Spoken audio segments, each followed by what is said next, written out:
All right, Class 4A. This edition of the ASN Ranking Show, going over the Class 4A rankings for this week. Hasn't been a ton of movement because the top 10 isn't losing. There's a couple of spots at the bottom that have been shaken up a little bit. There's only one new member in our top 10 this week. I don't think it's going to come as a surprise to very many people, considering the success that they've had this season. Really, only one huge blemish on their record thus far. One of the teams that's on our radar that we want to mention is Prairie Grove. Prairie Grove is a team with Coach Danny Abshire that um, has absolutely looked fantastic this year. That wing T offense that they run um, has been running through Class 4A and even their non-conference games pretty well so far. So it should be an exciting season in Class 4A. Really, really exciting season. We're going to go ahead, though. Not a whole lot else to say. So go ahead and subscribe to the YouTube channel if you haven't already. Follow us on Instagram, X, and Facebook. Um, like the video if you like these kind of videos, if you like the show. We've already posted 3A and 4A so far this week. So go ahead and go watch those if you're interested in those classes as well. And leave a comment if you disagree with me. Leave a comment. Love to hear from you from the people watching the videos. It helps our videos and the algorithm for you to share your thoughts and opinions on the video. If you disagree with me, if you think that your team should be ranked higher, go ahead and let us know in the comments. If you think that your team has a good matchup that uh, we might need to check out, go ahead and leave that in the comment section as well. If you have a player that you think needs to be highlighted from your team, leave that in the comment section as well, because we want to know who the best players and teams in this state are.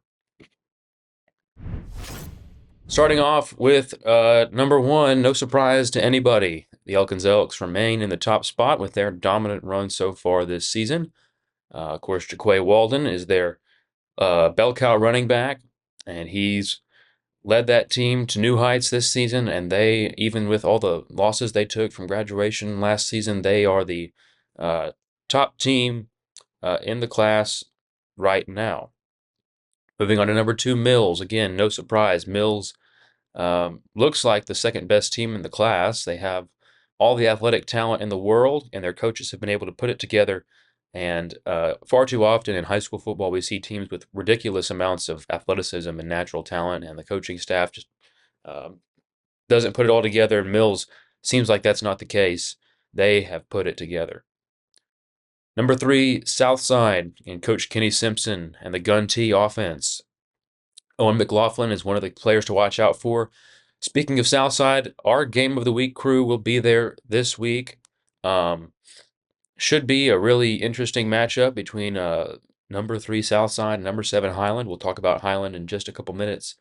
But Southside looking like the favorite in that game, not to mention the game is at home. Going to be a very entertaining game. If you're interested, tune in on Friday on the Arkansas Sports Network YouTube and Facebook page. Go ahead and, like I said, subscribe to us on YouTube, follow us on Facebook, and you will be informed of all of our live streams. Hit the notification bell on YouTube if you want to know when we go live or when we post a new video. We have new content on the Arkansas Sports Network all the time. Number four, Warren. This is another team with loads of athletic talent. Antonio Jordan, the Razorback commit. I know Sam Pittman was in the house at Warren practice or game or something like that recently, checking him out, and he is a freak athlete. I know that I think it was Duran Miller, whenever they were at the ASN Classic, said that he might be a player who's a little bit under the radar. Who he kind of reminds me, if you're a Razorback fan, of C.J. Brown in the sense who's from Bentonville. In the sense that he's a guy who's rated as a 3-star, but might have closer to 4-star talent. Just hasn't gone to a whole bunch of camps or exposure events or anything like that, but he's got all the physicals he want in a Division I SEC receiver. Number 5, Arkadelphia, and that stingy Badgers defense. I believe they beat Fountain Lake big time, 77-0 or something like that. It was huge. put up a basketball score in that game on their with their offense, one of the best offensive performances of the week. But the defense looked really good as well. Arkadelphia stays in our top five. Number six, Malvern and Bishop Allen. Um, this is a team that really, really, uh, I was, I got to admit, I wasn't extremely high on at the beginning of the season, but they have impressed me. Um, they just are on fire so far to start the season. Coach Fogelman has them moving in the right direction. Another team with lots of athletic talent. They are a team to watch out for sure. Number seven, Highland.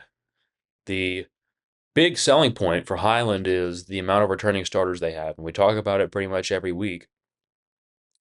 They have just so much natural, um, so much natural just culture at Highland that they've been able to build, and they look really good so far to start the season. Haven't played in as many games as some other schools, but the games they have played in, they've looked fantastic. They're going to have a true road test this week against Southside. Number eight, Mina. This is a team that has really been impressive. Brody Peters is a guy that I like to talk about. Jair Hernandez is a guy who has played really well. Um, Great kicker, great all-around player. They love to have him on that Mina Bearcats team, and they continue to roll. Number nine, Gravette. It's a team that uh, not sure that a whole lot of people are talking about so far. Gravette's a team that looks really, really good to start the season. Um, we'll see how they fare later on down the line. 4A is pretty loaded, so we'll see how they fare. Speaking of 4A being loaded, there's a reason that such a talented team like number 10, Dardanelle, is only at number 10. Creed Vega, I think, is one of the most talented quarterbacks in the state, one of the most talented athletes in the state, really, regardless of class. Great passer, great runner, real true dual threat quarterback. Um, could probably play any position on the field, and he's got a tremendous work ethic. He's got tremendous talents and abilities. Um, it's everything that you love to see in a football player, and Creed Vega certainly has it. That's why we have Dardanelle and the Sand Lizards at number 10. All right, we're going to get into some games here. Going to be some really, really interesting games this week in Class 4A, and we're going to start off with the ASN game of the week, the game that we will be at with the broadcast crew to cover.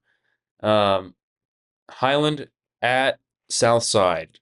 Coach Kenny Simpson and the Gun T take on the undefeated Highland Rebels in at Southside Charter High School. Going to be a really exciting and fun game. We can't wait for it. I will not be there. Will not be a part of that broadcast team, so I'll pick Southside to get the victory in this game. Should be a fun one to watch. Malvern versus Bauxite. Undefeated Malvern. Bauxite struggling a little bit to start the season. I keep having a lot of faith in Bauxite. Maybe it's unwarranted, but uh, Bauxite I think has all the I think they have great coaches and they have great talent. I don't know what's happened with their season. Maybe they're about to turn it around. I don't think it's going to come against Malvern this week, though. I'm going to pick the Leopards to win this week. Ozark versus Pottsville. I'm going to pick Pottsville to get the victory in this game. Pottsville will move to 5-2 with the win over Ozark. I think if you keep Will Banks out of the game, Ozark is going to struggle. I think Pottsville will do that. Clinton versus Dover. This is a tough game for the Pirates, who are 1-5, and could have. They've had some close one-score games. Their record could be different, um, but I think that Clinton gets the victory over Dover this week. Gentry versus Huntsville. Tale of two completely opposite seasons. Huntsville 1-5, Gentry 5-1. Pretty easy pick here. I'm going to go with Gentry. Crossit versus Hamburg. Crossit 0-6, Hamburg 4-2. Going to have to go with the Hamburg Lions to move to 5-2 this week. I think they're just too talented. Crossit won't be able to handle them on the road. Truman versus Pocahontas. Truman 2-4, Pocahontas 3-3. I'm going to pick Pocahontas to win because they are at home this week. I think they get the victory. Warren versus Star City.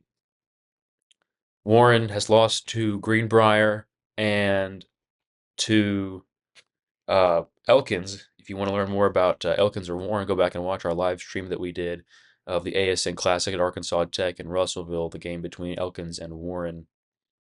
Warren does have a little bit of a turnover problem this season. However, I do think that Star City will. Star City is a tough environment to play in. I think this game's going to be awfully close, but I do think Warren will pull off the victory in this game. They're just too athletic and too talented for Star City to handle, even though I think that Coach Norton at Star City has turned that program around.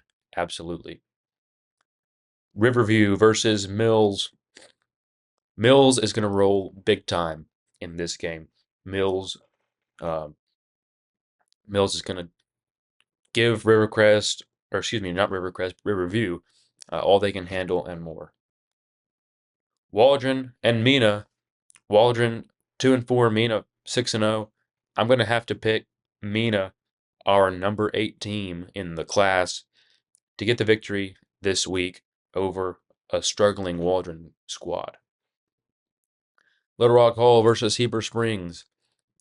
Hasn't been the season that Little Rock Hall wanted it to be. I do think that they're one of those teams that has a lot of talent. I do think that Coach Withrow has the experience and the knowledge to be able to put it together at some point. Um, I don't know if it's going to be this season. I think Heber Springs gets the victory in this game in a close, close game. Lincoln versus Green Forest.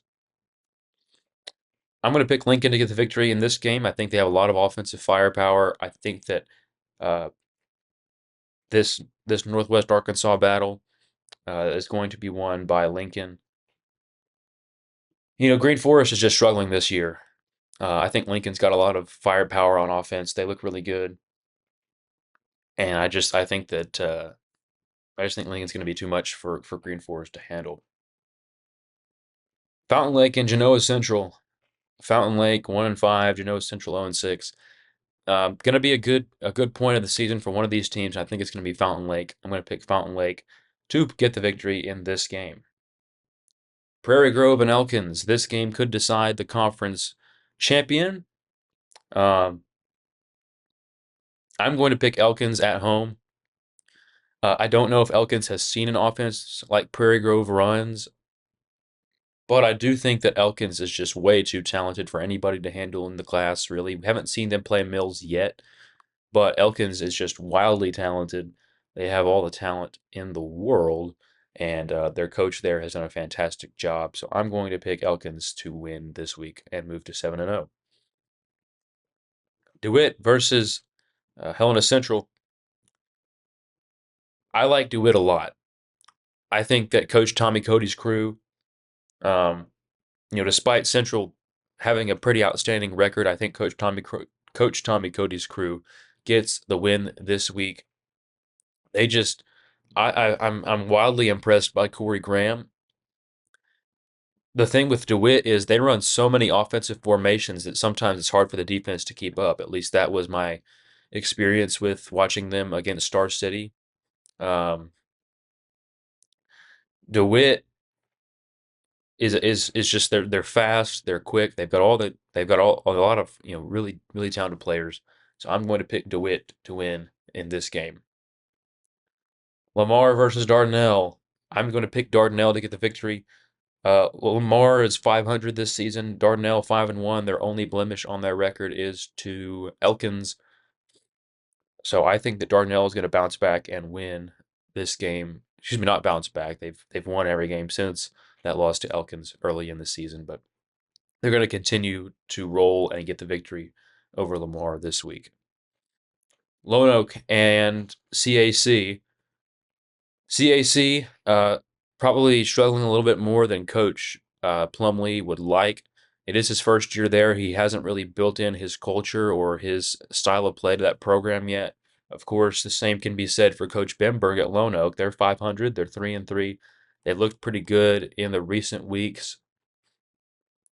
I'm going to pick Lone Oak to win this week. I think that they're going to be a team on the rise for the rest of the season. I think that next season we're going to be pretty high on them. I think Coach Benberg is the guy at Lone Oak. I've said that every week, and I said the same thing about Coach Plumlee at CAC. I think he's their guy. Both of those guys are going to build tremendous programs that in the next couple of years are going to flourish. Jonesboro Westside versus Cave City. This game, if Cave City wins, they're going to move one step closer to 500. Um, and I'm going to pick Cave City to win because the game's at Cave City, and should be a nice win for the Cavemen. Gosnell versus Blytheville. Gosnell 2-4, Blytheville 2-3. I'm going to pick Gosnell to get the victory. I think that they've just got, you know, you know what, Bill? I'm gonna switch it if you can cut that out. I'm gonna pick Blytheville to win this week. Game is at Blytheville. Um, I think that they are going to show that they have a nice home field advantage and get the victory this week. Gravett versus Berryville. Should be a nice game for Gravett. I think they're going to pull off the victory in dominant fashion. I think that this is going to be a nice spot for Gravett to be in as we inch closer to the playoffs at 7-0. Bald Knob versus Forest City. Coach Reggie Swinton's crew has a lot of really talented athletes. I think it's probably been difficult for him, as it is for many coaches, to install what he wants, his culture, his playbook, everything in between, in his first season at Forest City. But I think they're going to get the win this week over Bald Knob, and maybe this is a turning point in their season. Harmony Grove Haskell versus Arkadelphia, the number 5 team in our rankings. I think this is a pretty easy pick. I think it's Arkadelphia all the way. In Arkadelphia, it shouldn't be too tough for the Badgers to pull off a victory. Nashville versus Ashdown. Nashville, of course, a program with a lot of school history. They looked really good in a couple of games this season, but both teams are 500. I think Ashdown probably has more talented players, but I think that Nashville is, with Ashdown having a first-year head coach, and Nashville both programs have a first-year head coach. I just like Nashville in this game. I think that they've just got so much tradition at that program to build on, so I'm going to pick Nashville to win. It is a big time toss up. Would not be surprised in the least if Ashdown pulled off the victory this week. Final game to talk about: Monticello versus Stuttgart. Monticello 4-2. They've looked pretty good since their loss to Fordyce early in the season. Stuttgart, a loss to DeWitt last week, and DeWitt looked really good in that game. I was pretty high on Stuttgart to start the season. I don't feel such that way now. So I'm going to pick Monticello to get the victory. The Billies win on the road. That's going to do it for Class 4A this week. Don't forget to subscribe to the Arkansas Sports Network on YouTube. Follow us on Facebook, Instagram, and X. And until next time, I'm Carson Ward for the ASN Ranking Show, signing off.